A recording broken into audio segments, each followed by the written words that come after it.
Posibleng starting lineup ng Creamline for the Reinforced Conference inilabas na. Mga fans tila nagkagulo kung sino nga ba ang mas karapat-dapat.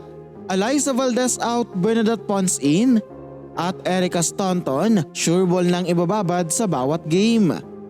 Pero before we begin, please don't forget to subscribe, like and comment on this video. I-click din ang notification bell para lagi kayong updated sa Creamline happenings.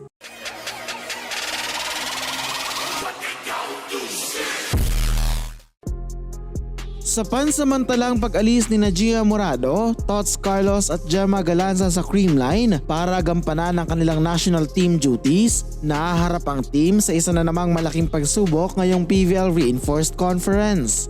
Nalagasan na kasi sila ng key players sa katauhan ni Sed Domingo at ngayon ay mawawala ulit ang mga top scorers nito. Ngayon pa lang, marami na ang nagdududa sa kakayahan ng CCS na makapag-podium finish, lalo pat sobrang laking adjustment ang gagawin nito. Pero sa paparating na Reinforced Conference, magiging malaking factor para sa Cool Smashers ang bench nito. Dito na masusubukan kung gaano kalalim ang reserba ng kupunan, lalo na ngayon na siguradong ilan sa kanila ay magkakaroon na ng spotlight at mapapabilang sa starting lineup. Malaking problema nga ito para sa coaching staff dahil hindi malinaw kung anong kombinasyon pa ang effective para mapanatili ang competitiveness sa buong tournament. Sure na ang isang open hitter slot sa American import na si Erica Staunton, habang ang isa naman ay pwedeng punan ni team captain Alyssa Valdez o Bernadette Pons. Middle blockers naman sina Bea De Leon at Pangs Panaga para sa height advantage, lalo pat matatangkad at halimaw ang mga imports ng ibang teams. Sure na starting setter pa rin si Kyle Negrito at magbabalik sa starting unit ang heavy-handed opposite na si Michelle Gumabaw. Magpapalitan naman sa libero position sina Kyle Atienza at Ella De Jesus. Bagamat ganito nga ang posibleng mangyari, umaalma ang ilang Creamline fans na si Bernadette Pons na lang ang gawing starting 6 instead of Alyssa Valdez. Napatunayan na daw ni Pons ang kanyang galing noong last conference at mas mainam kung ibababad siya ngayong conference para maging kadiagonal ni Staunton.